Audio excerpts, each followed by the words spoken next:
Punjabi radio USA ਸੁਣ ਰਹੇ ਸਾਰੇ ਹੀ ਮਾਣਯੋਗ ਅਤੇ ਸਤਿਕਾਰ ਸਰੋਤਿਆਂ ਨੂੰ ਪਿਆਰ ਸਤਿਕਾਰ ਸੈਨਿਕੀ ਜਿਹੀ ਸਤਿ ਸ੍ਰੀ ਅਕਾਲ। ਸਭ ਨੂੰ ਜੀ ਨੂੰ ਆਖਦੇ ਹਾਂ। ਸੋ ਤੇ ਪ੍ਰੋਗਰਾਮ ਦੇ ਵਿੱਚ ਆਪ ਸਭ ਦਾ ਨਿੱਘਾ ਸਵਾਗਤ ਹੈ। ਪ੍ਰੋਗਰਾਮ ਲੈ ਕੇ ਹਾਜ਼ਰ ਹੋ ਚੁੱਕੇ ਹਾਂ ਜੀ ਆਪਾਂ ਇਸ ਟਾਈਮ ਖਬਰ ਤੇ ਨਜ਼ਰ।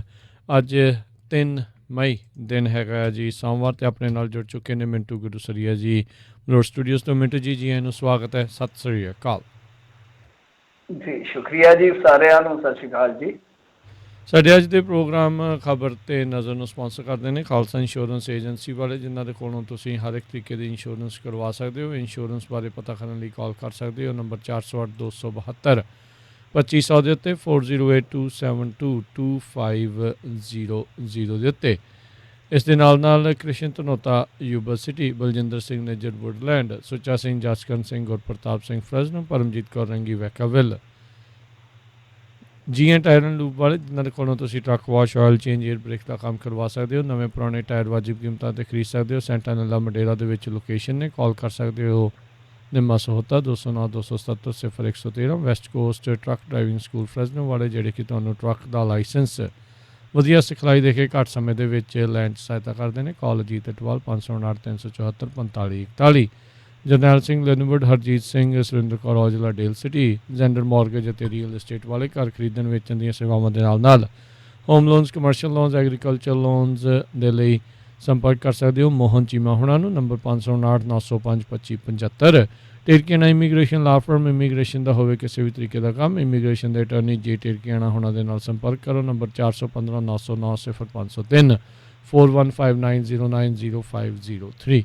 ਇਹਨਾਂ ਸਾਰਿਆਂ ਦਾ ਬਹੁਤ ਬਹੁਤ ਧੰਨਵਾਦ। ਜੇਕਰ ਤੁਸੀਂ ਜਾਂ ਕੋਈ ਹੋਰ ਕਾਰੋਬਾਰ ਇਸ ਪ੍ਰੋਗਰਾਮ ਨੂੰ ਸਪਾਂਸਰ ਕਰਨਾ ਚਾਹੁੰਦੇ ਹੋ, ਸੰਪਰਕ ਕਰ ਸਕਦੇ ਹੋ ਨੰਬਰ 408 722 7698 ਦੇ ਉੱਤੇ। ਮਿੰਟੂ ਜੀ, ਗੱਲਬਾਤ ਦਾ ਸਿਲਸਿਲਾ ਜਿਹੜਾ ਆ ਸ਼ੁਰੂ ਕਰਦੇ ਜਾਈਏ। ਲੋਕਡਾਊਨ ਦੀ ਚਰਚਾ ਦਰਮਿਆਨ ਕੈਪਟਨ ਨੇ ਕੀਤਾ ਸਾਫ਼, ਤਾਲਾਬੰਦੀ ਦੇ ਹੱਕ ਵਿੱਚ ਨਹੀਂ। ਹਾਂਜੀ, ਦੇਖੋ ਪੰਜਾਬ ਵਾਲਿਆਂ ਨੇ ਤੇ ਇੱਕ ਵਾਰੀ ਕਹਿ ਲਓ ਕਿ ਲੋਕਾਂ ਦੇ ਸਾਹ ਤਾਂ ਚੜਾ ਕੇ ਤੇ ਫਿਰ ਸਾਹ ਜਿਹੜੇ ਸੀ ਉਹ ਠਾਹ ਲੈ ਜਾਂਦੇ ਆ। ਪਰ ਜੇ ਆਪਾਂ ਕੇਂਦਰ ਦੇ ਪੱਖ ਤੋਂ ਦੇਖੀਏ ਤਾਂ ਜੋ ਹੁਣ ਸੁਣਨ ਦੇ ਵਿੱਚ ਆ ਰਿਹਾ, ਕਿਉਂਕਿ ਪਹਿਲਾਂ ਇਹਨਾਂ ਨੇ ਆਰਮੀ ਚੀਫ ਨਾਲ ਕੀਤੀ ਸੀਗੀ ਮੁਲਾਕਾਤ ਮੋਦੀ ਸਾਹਿਬ ਨੇ, ਤੇ ਹੁਣ ਨੇਵੀ ਦੇ ਮੁਖੀ ਨਾਲ ਕੀਤੀ ਹੈ ਮੁਲਾਕਾਤ। ਜਿਹੜੇ ਕੌਮੀ ਮੀਡੀਆ ਆਊਟਲੈਟ ਨੇ ਉਹ ਕਿਤੇ ਨਾ ਕਿਤੇ ਕਿਆਫਾ ਲਾ ਰਹੇ ਆ ਕਿ ਆਉਣ ਵਾਲੇ ਦਿਨਾਂ ਦੇ ਵਿੱਚ ਇੰਡੀਆ 'ਚ 21 ਦਿਨ ਦਾ ਲਾਕਡਾਊਨ ਲੱਗ ਸਕਦਾ ਹੈ। ਦੇਖੋ, ਇਹ ਮੈਂ ਵਾਰ ਫਿਰ ਕਹਿ ਦੇਵਾਂ ਕਿ ਆਪਣੀ ਇੱਥੋਂ ਦੀ ਕੋਈ ਖਬਰ ਨਹੀਂ ਹੈ ਪੰਜਾਬ ਦੀ। ਇਹ ਦਿੱਲੀ ਦੇ ਮੀਡੀਆ ਗਲਿਆਰੇ ਦੇ ਵਿੱਚ ਗੱਲ ਗੂੰਜਦੀ ਪਈ ਆ ਕਿ ਲਾਕਡਾਊਨ ਲਾਇਆ ਜਾ ਸਕਦਾ, ਔਰ ਨਾ ਸਿਰਫ ਲਾਕਡਾਊਨ ਲਾਇਆ ਜਾ ਸਕਦਾ ਬਲਕਿ ਫੌਜ ਅਤੇ ਜਿਹੜੇ ਅਰਧ ਫੌਜੀ ਦਸਤੇ ਹੁੰਦੇ ਆ ਉਹਨਾਂ ਨੂੰ ਵੀ ਉਤਾਰਿਆ ਜਾ ਸਕਦਾ ਸੜਕ ਤੇ, ਕਿ ਬਹੁਤ ਸਖਤਾਈ ਨਾਲ, ਜਿਵੇਂ ਚਾਈਨਾ ਮਾਡਲ ਤੁਸੀਂ ਦੇਖਿਆ ਨਾ ਕਿ ਚਾਈਨਾ 'ਚ ਕਿਸ ਤਰ੍ਹਾਂ ਉਹਨਾਂ ਨੇ ਤਾਲਾਬੰਦੀ ਕੀਤੀ ਸੀ, ਉਹ ਤਾਲਾਬੰਦੀ ਮੰਨੀ ਜਾਂਦੀ ਹੈ। ਉਹਨੂੰ ਕਹਿੰਦੇ ਆ ਕਿ ਬਰੂਟਲ ਐਂਡ ਇਫੈਕਟਿਵ। ਸੋ ਉਹ ਜਿਹੜੀ ਤਾਲਾਬੰਦੀ ਹੋਈ ਸੀਗੀ, ਮਤਲਬ ਕਿ ਉਸੇ ਤਰਜ਼ ਅਮਲ ਤੇ, ਮੈਂ ਉਹ ਨਹੀਂ ਕਹਿੰਦਾ ਕਿ ਉਹ ਚੀਜ਼ ਵਾਪਰੂਗੀ, ਕਿਉਂਕਿ ਉਹਨਾਂ ਨੇ ਤਾਂ ਬਹੁਤ ਜ਼ਿਆਦਾ ਸਖਤਾਈਆਂ ਕੀਤੀਆਂ ਸੀ, ਟੈਕਨੀਕ ਬਹੁਤ ਜ਼ਿਆਦਾ ਇਸਤੇਮਾਲ ਕੀਤੀ ਸੀ ਉਸ ਟਾਈਮ ਉਹਨਾਂ ਨੇ। ਤਾਂ ਇੱਧਰ ਇਹ ਜ਼ਰੂਰ ਇੱਕ ਇਸ ਵੇਲੇ ਹਿਲ ਜੋ ਲਿਆ ਕਿ ਆਉਣ ਵਾਲੇ ਦਿਨਾਂ ਦੇ ਵਿੱਚ ਮਤਲਬ ਕਿ ਇਹ ਹੋ ਸਕਦਾ ਹੈ, ਪੱਕਾ ਨਹੀਂ ਹੈ, ਖਬਰ ਚੱਲ ਰਹੀ ਹੈ ਦਿੱਲੀ ਦੇ ਮੀਡੀਆ ਗਲਿਆਰਿਆਂ ਦੇ ਵਿੱਚ। ਖੈਰ, ਬਾਕੀ ਦੇਖੋ ਫੌਜ ਲੱਗਦੀ ਹੈ ਜਾਂ ਨਹੀਂ ਲੱਗਦੀ, ਫੌਜ ਦਾ ਲਾਉਣਾ ਉਹ ਵੀ ਤੁਹਾਨੂੰ ਪਤਾ ਹੀ, ਅੱਗੇ ਵੀ ਇੱਕ ਦਿਨ ਆਪਾਂ ਗੱਲ ਕਰਦੇ ਸਾਂ ਕਿ ਕਿਤੇ ਨਾ ਕਿਤੇ ਸਰਕਾਰ ਦੀ ਛਵੀ ਲਈ ਵੀ ਰਾਜਨੀਤਿਕ ਨੁਕਸਾਨ ਹੁੰਦਾ। ਖੈਰ ਚਲੋ, ਆਪਾਂ ਪੰਜਾਬ ਦੀ ਉਹ ਗੱਲ ਕਰ ਲਈਏ ਪਹਿਲਾਂ, ਫਿਰ ਕੁਛ ਹੋਰ ਅਪਡੇਸ਼ਨਸ ਜਿਹੜੀਆਂ ਹੈਗੀਆਂ ਨੇ ਕਰੋਨਾ ਬਾਬਤ ਉਹ ਵੀ ਲੈ ਲਾਂਗੇ।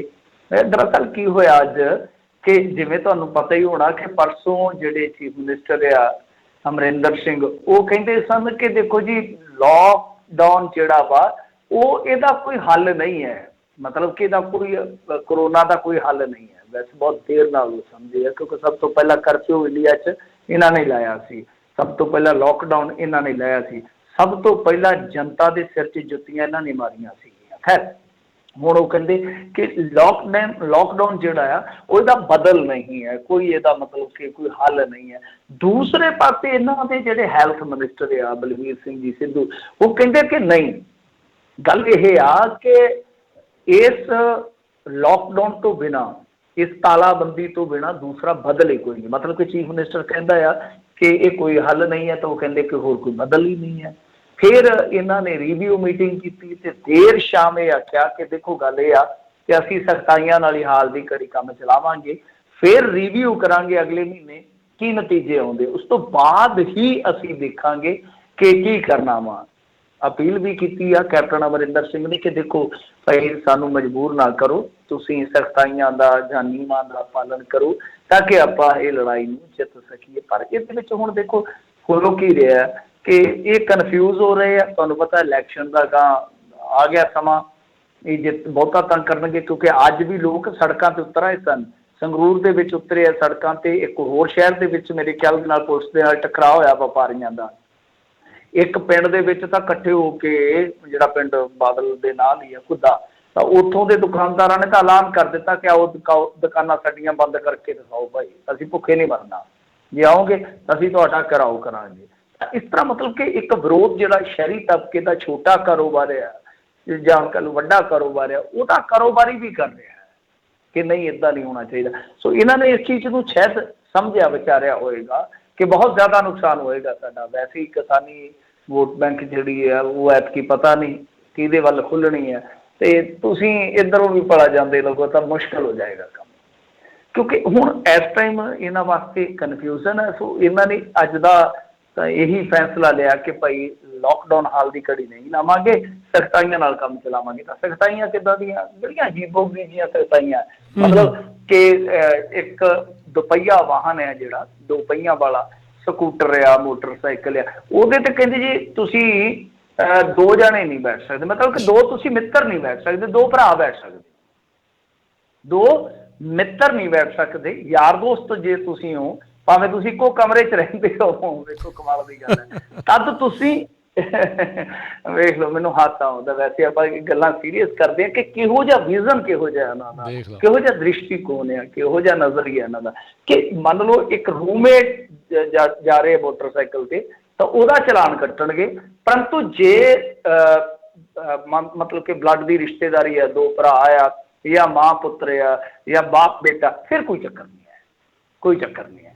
सो इस तरह के रूल कहते बना रहे, खुद भी कन्फ्यूज ने, लोगों भी कन्फ्यूज कर रहे। हुण देखो कल इन्होंने कह दिता कि देखो असैंशियल दुकानदारी नूं छड्ड के बाकी सब कुछ बंद है। हुण असैंशियल दे विच तां सारियां चीज़ां ही आउंदियां ना, तो ये जिहड़े हुण पुलिस वाले आ ये जाके हुण इन्होंने कहता कि करियाना भी खुला रहूगा। जदों व्यापारियों ने, कारोबारियों ने करियाने वाली दुकानां खोलियां, इन्हां दे कुछ पुलिस मुलाजम जिन्हां नूं आप नूं नहीं सी पता, वो खुद कन्फ्यूज सीगे कि खुलना की है, बंद की करवाउणा, वो दुकानदारां नाल भिड़दे रहे। सो आ कुछ चल रहा है। हुण उन्होंने यही कहा जिहड़े साडे हाकम ने कि भाई वो जो सख्ताई है उन्होंने जिउंदी त्यों रखांगे। मसलन उन्होंने कहने का मतलब की है, मैं सर लखना जे समझा पावां कि डेयरी है, मीट अंडा, वैसे शराब भी असैंशियल कमोडिटी च आउंदी है, इदां दीयां जिहड़ियां चीज़ां ने। फिर जे तुसीं देखोगे पेट्रोल पंप वगैरह ये तो सारे खुलने ही है, करियाने नूं रख लो, मैडिकल नूं रख लो, बाकी जानी दूजे कारोबार जिहड़े आ जिद्दां लीड़े लत्ते दा आ जां शॉपिंग मॉल वगैरह। वैसे कमाल की गल है कि अज एक बहुत बड़ा शॉपिंग मॉल खुला होया सी जीरकपुर, छोटे दुकानदार कट्ठा कट करके उत्थे चले गए, वो कहते इत्थे 100 गड्डी आई पई आ, तुसीं साडे इत्थे एक अद्धा गाहक भी नहीं जे खड़न दिंदे, की चक्कर आ? उत्थे बहुत रौला पै गया। देखो इहो जिहा तां काम चलन दिया। बहरहाल इन्होंने इस तरह की एक राय तो जरूर दी है, बाकी सब कुछ वही रहेगा, वीकेंड कर्फ्यू भी रहेगा, 5-6 बजे बाजारी बंद हो जाएगी, सब कुछ ज्यों त्यों रहेगा। बस सिर्फ राय तो यह दी है कि संपूर्ण लॉकडाउन नहीं कर रहे एक बारी, पर जो होना सो हो गया, क्योंकि जिहड़े प्रवासी मजदूर सीगे वो इन्हां दी बयानबाजी जिहड़ी कि कंट्राडिक्ट बयानबाजी आ, ਉਹਦੇ ਤੋਂ घबरा के निकल तुरे ने। वो तो काफ़ी दिनों के पहले ही तुरे फिरते आ बेचारे आपो अपनियां सड़कों नूं। तो दूसरे पासे चलो पंजाब ने राय दी है, पर केंद्र सरकार जिवें मैं कहा कि वो भी कोई बड़ा कदम जिहड़ी आ चुक सकती है। बाकी आपां कुछ खबरों से झातखोरी कर लईए कि कुछ रहा। हांगकांग, मलेशिया सने 20 मुल्कां ने हुण भारतीय फ्लाइट्स जिहड़ियां ने बंद कीतियां, मतलब मलेशिया का नाम भी इहदे विच जुड़ गया वा जी। आस्ट्रेलिया के जिहड़े PM ने, प्राइम मिनिस्टर ने, उन्होंने अपना बचाव किया। तुहानूं याद होना उन्होंने फाइन की गल की सी कि असीं $51,000 इंपोर्ट करांगे, ਤੇ ਦੂਸਰਾ ਹੈ ਕਿ ਉਹਦੇ 'ਚ ਅਸੀਂ ਸਜ਼ਾ ਦਾ ਵੀ ਪ੍ਰਬੰਧ ਕਰ ਦਿਆਂਗੇ। ਤਾਂ ਉਹਨਾਂ ਤੇ ਕਾਫੀ ਦੋਸ਼ ਲੱਗ ਰਿਹਾ ਸੀਗਾ ਇਵਨ ਦੈਟ ਕਿ ਨਸਲਵਾਦ ਦਾ ਵੀ। ਤਾਂ ਉਹਨਾਂ ਨੇ ਆਪਣਾ ਬਚਾਅ ਕੀਤਾ ਵਾ। ਉਹ ਕਹਿੰਦੇ ਆ ਕਿ ਦੇਖੋ ਭਾਰਤ ਤੋਂ ਨਾਗਰਿਕਾਂ ਦੇ ਵਾਪਸ ਆਉਣ ਲਈ ਬੈਨ ਲਾਇਆ ਔਰ ਐਸਾ ਇਸ ਕਰਕੇ ਕੀਤਾ ਜਾ ਰਿਹਾ ਕਿ ਤੀਸਰੀ ਵੇਵ ਹੈ ਜਿਹੜੀ ਉਹ ਸਾਡੇ ਆਸਟ੍ਰੇਲੀਆ ਨੂੰ ਮਤਲਬ ਕਿ ਕਿਤੇ ਨਾ ਕਿਤੇ ਪ੍ਰਭਾਵਿਤ ਨਾ ਕਰੇ। ਇੱਧਰ ਕੈਨੇਡਾ ਦੇ ਵਿੱਚੋਂ ਖਬਰ ਆ ਕਿ ਉਹ ਵੈਕਸੀਨ ਪਾਸਪੋਰਟ ਜਾਰੀ ਕਰ ਸਕਦੇ, ਜਿਹਦੀ ਆਪਾਂ ਅਕਸਰ ਚਰਚਾ ਕਰਿਆ ਕਰਦੇ ਹਾਂ ਕਿ ਦੁਨੀਆ ਦੇ ਵਿੱਚ ਬਹੁਤ ਕੁਝ ਬਦਲਣ ਜਾ ਰਿਹਾ ਹੈ। ਤਾਂ ਯੂਕੇ ਦੇ ਵਿੱਚ ਤਾਂ ਰੌਲਾ ਚੱਲ ਹੀ ਰਿਹਾ ਸੀਗਾ, ਕੈਨੇਡਾ ਦੇ ਵਿੱਚੋਂ ਵੀ ਇਹ ਖਬਰ ਆ ਗਈ ਆ। ਤੇ ਬਹੁਤ ਸਾਰੇ ਜਿਹੜੇ ਕਹਿ ਲਓ ਕਿ ਕਰੋਨਾ ਦੇ ਉਲਟ ਕੌਨਸਪੀਰੇਸੀ ਥਿਊਰੀ ਦਿੰਦੇ ਆ, ਤਾਂ ਉਹਨਾਂ ਨੇ ਪਹਿਲਾਂ ਹੀ ਇਹ ਪ੍ਰੈਡਿਕਟ ਕੀਤਾ ਸੀਗਾ। ਖੈਰ ਦੇਖੋ ਅੱਗੇ ਕੀ ਬਣਦਾ ਵਾ। ਯੂਕੇ ਦੀ ਗੱਲ ਕਰ ਲਈਏ ਤਾਂ ਇਹਨਾਂ ਨੇ ਕਿਹਾ ਕਿ 1000 ਵੈਂਟੀਲੇਟਰ ਘੱਲਾਂਗੇ। ਫਾਈਜ਼ਰ ਨੇ ਮੇਰੇ ਖਿਆਲ ਦੇ ਨਾਲ ਇੱਕ ਅੱਛੀ ਖਾਸੀ ਖੇਪ ਘੱਲੀ ਆ, ਮੇਰੇ ਖਿਆਲ ਦੇ ਨਾਲ ਕਈ ਕਰੋੜ ਡਾਲਰ ਦੀ ਹੈ, ਜਿਹੜੀ ਕਿ ਦਵਾਈਆਂ ਜਾਂ ਕਿਸੇ ਹੋਰ ਨਾਲ ਜੋ ਵੀ ਕੋਵਿਡ-19 ਨਾਲ ਜੁੜੀ ਸਮੱਗਰੀ ਲੈ ਕੇ ਆਏ ਇੱਥੇ। ਤਾਂ ਇਸ ਤੋਂ ਇਲਾਵਾ ਹੋਰ ਵੀ ਕੁਝ ਦੇਸ਼ ਆ ਜਿਹੜੇ ਇਮਦਾਦੀਆਂ ਦੀ ਕਤਾਰ ਦੇ ਵਿੱਚ ਆ। ਚਾਈਨਾ ਨੇ ਵੀ ਮੇਰੇ ਖਿਆਲ ਦੇ ਨਾਲ ਸਮਾਨ ਵਗੈਰਾ ਭੇਜਿਆ, ਪਰ ਇਹ ਖੁੱਲ੍ਹੇ ਰੂਪ 'ਚ ਚਾਈਨਾ ਦੀਆਂ ਖਬਰਾਂ ਇੰਨੀਆਂ ਲਾਉਂਦੇ ਨਹੀਂ ਹਨ ਜੀ। ਨੈਸ਼ਨਲ ਲੈਵਲ ਦੀਆਂ ਗੱਲਾਂ ਕੁਝ ਕਰ ਲਈਏ ਤਾਂ ਆਕਸੀਜਨ ਦੀ ਕਮੀ ਦੇ ਚੱਲਦਿਆਂ ਅੱਜ ਵੀ ਜੇ ਤੁਸੀਂ ਦੇਖੋਗੇ ਤਾਂ ਇੱਕ ਹਸਪਤਾਲ ਦੇ ਵਿੱਚ, ਕਰਨਾਟਕ ਦਾ ਹਸਪਤਾਲ ਸੀਗਾ, 24 ਬੰਦੇ ਜਿਹੜੇ ਮਰ ਗਏ ਆ। ਤਾਂ ਰਾਹੁਲ ਗਾਂਧੀ ਨੇ ਸਵਾਲ ਵੀ ਕੀਤਾ ਕਿ ਇਹ ਮੌਤ ਹੈ ਜਾਂ ਕਤਲ, ਮਤਲਬ ਕਿ ਇਹ ਮਰੇ ਆ ਜਾਂ ਮਾਰੇ ਗਏ। ਵੈਸੇ ਸਵਾਲ ਵੈਲਿਡ ਬਣਦਾ, ਸਵਾਲਬਾਜ਼ੀ ਬਣਦਾ। ਕਿਉਂਕਿ ਦੇਖੋ ਰਾਜ ਕਰਮਵੀਰ ਸਿੰਘ ਜੀ, ਜੇ ਆਪਾਂ ਦੇਖੀਏ ਤਾਂ ਕੇਸ ਉੱਥੇ ਸਟੇਬਲ ਹੋ ਗਏ ਇੰਡੀਆ ਦੇ 3.5 ਪੌਣੇ 4 ਹੱਦ 4, ਮੌਤਾਂ ਉਹੀ ਹੈ 300 3200 3200, ਮਤਲਬ ਕਿ ਬਹੁਤਾ ਕੋਈ ਖਲਾਰਾ ਨਹੀਂ ਹੈਗਾ। ਯਾਨੀ ਜੋ ਚੀਜ਼ਾਂ ਤੁਹਾਡੇ ਸਾਹਮਣੇ ਅੱਜ ਤੋਂ ਕਹਿ ਲਓ ਕਿ 14-15 ਦਿਨ 20 ਦਿਨ ਪਹਿਲਾਂ ਸੀਗੀਆਂ ਉਹੀ ਨਹੀਂ। ਤਾਂ ਉਸ ਵੱਧਦੇ ਹੋਏ ਪ੍ਰਕੋਪ ਦੇ ਵਿੱਚ ਤਾਂ ਤੁਸੀਂ ਕਹਿ ਸਕਦੇ ਹੋ ਕਿ ਯਾਰ ਸਾਥੋਂ ਖਲਾਰਾ ਜਿਹੜਾ ਉਹ ਸਾਂਭ ਨਹੀਂ ਹੋ ਰਿਹਾ, ਪਰ ਜਦੋਂ ਸਟੇਬਿਲਿਟੀ ਹੈ ਤਾਂ ਤੁਸੀਂ ਇਹਨਾਂ ਚੀਜ਼ਾਂ ਨੂੰ ਹਾਲੇ ਵੀ ਠੀਕ ਨਹੀਂ ਕਰ ਰਹੇ। ਮਸਲਨ ਕਿਸੇ ਹਸਪਤਾਲ ਦੀ ਬੱਤੀ ਗੁੱਲ ਹੋ ਜਾਂਦੀ ਹੈ ਤਦ ਮੌਤਾਂ, ਕਿਸੇ ਦੇ ਵਿੱਚ ਅੱਗ ਲੱਗ ਜਾਂਦੀ ਹੈ ਤਦ ਮੌਤਾਂ। ਮਤਲਬ ਕਿ ਕੋਵਿਡ ਵਾਰਡ ਜਾ ਕੇ ਤੁਸੀਂ ਦੇਖਦੇ ਹੀ ਨਹੀਂ, ਜਿੱਥੇ ਕਰੋਨਾ ਪੇਸ਼ੈਂਟ ਹੈ ਉਹਨਾਂ ਨੂੰ ਉਹਨਾਂ ਦੇ ਹਾਲਾਤ ਹੀ ਛੱਡ ਦਿੰਦੇ, ਤਾਂ ਮਤਲਬ ਇਹੀ ਨਿਕਲਦਾ ਹੈ ਨਾ। ਔਰ ਦੇਖੋ ਇਹ ਵੈਸੇ ਬੜੀ ਮੈਂ ਤੁਹਾਨੂੰ ਕਿ ਸਾਡੇ ਇੱਥੇ ਵਿਚਿੱਤਰ ਸਥਿਤੀ ਬਣੀ ਹੈ।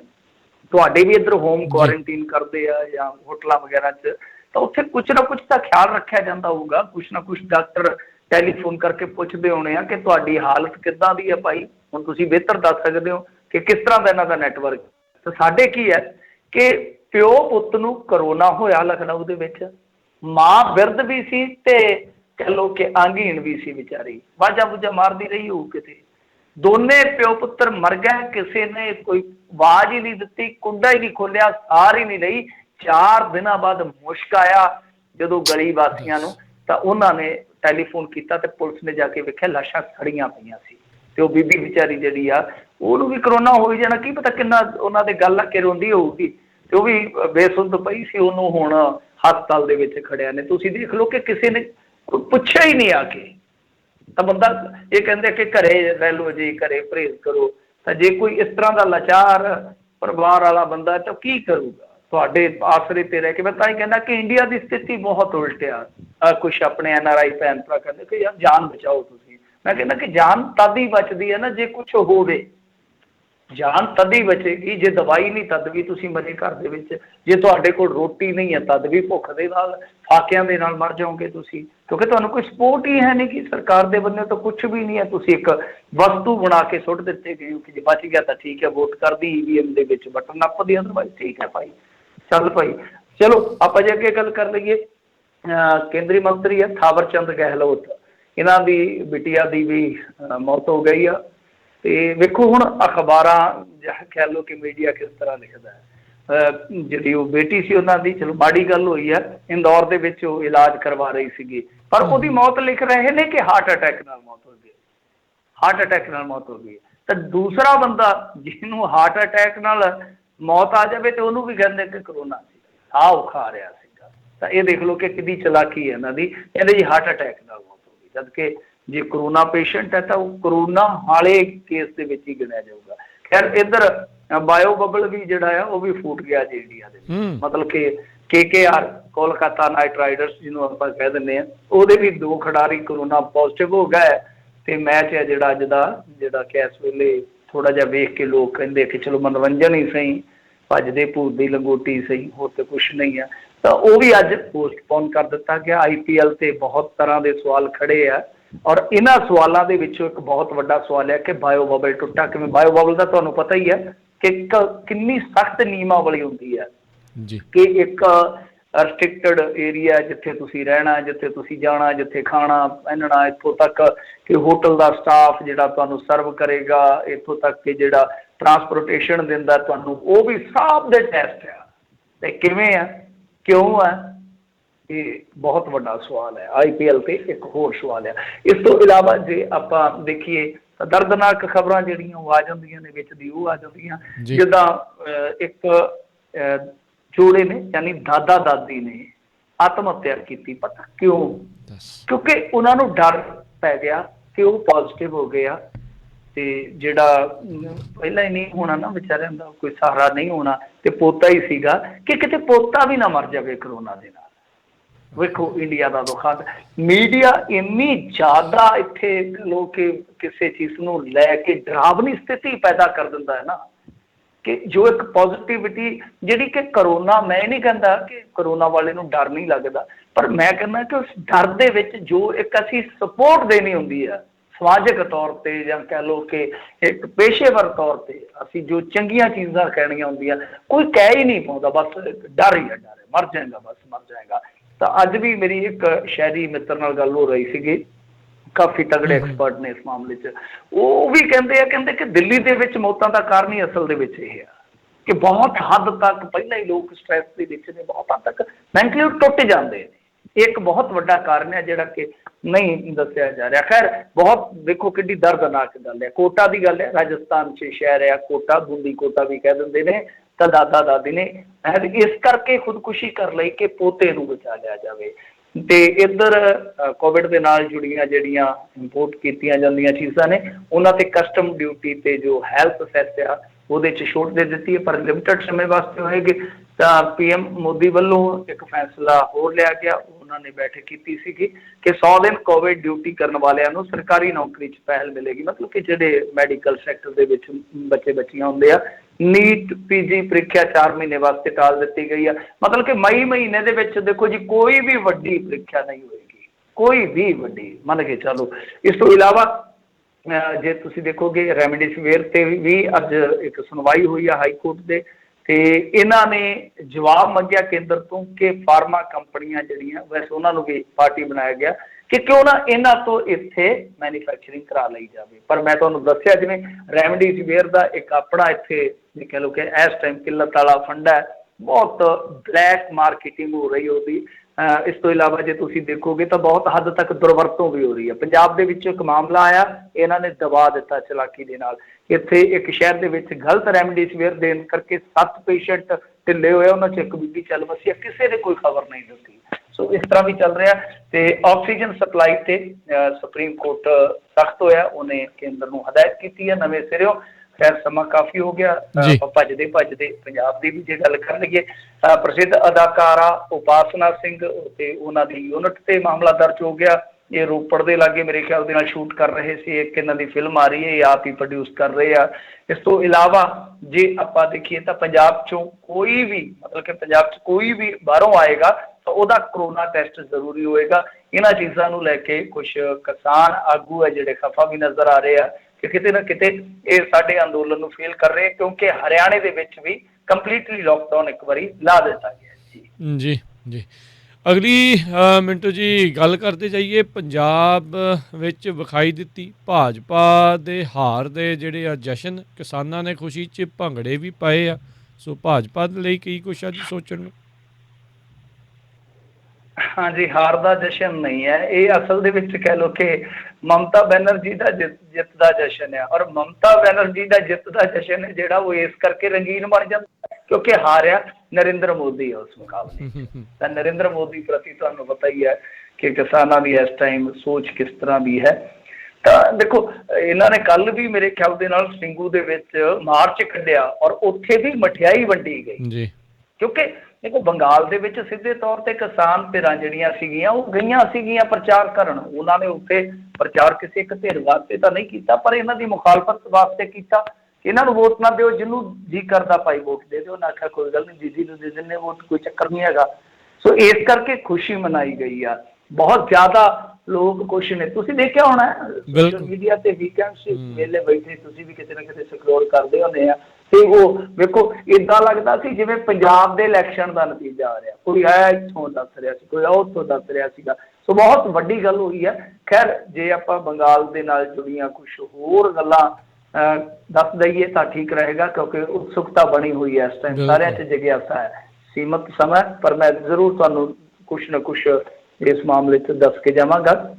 ਇੱਕ ਤੇ ਇਹ ਆ ਕਿ ਨੰਦੀਗ੍ਰਾਮ, ਜਿੱਥੋਂ ਮਮਤਾ ਬੈਨਰਜੀ ਇਲੈਕਸ਼ਨ ਲੜ ਰਹੀ ਸੀ ਸ਼ੁਭੇਂਦੂ ਅਧਿਕਾਰੀ ਦੇ ਖਿਲਾਫ, ਦੋਨੇ ਇਕੱਠੇ ਹੀ ਸੀਗੇ। ਦੋਨਾਂ ਨੇ ਟੀਐਮਸੀ ਨੂੰ ਇੱਥੋਂ ਹੀ ਮਜ਼ਬੂਤ ਕੀਤਾ ਸੀਗਾ, ਨੰਦੀਗ੍ਰਾਮ ਔਰ ਸਿੰਗੂਰ ਤੋਂ।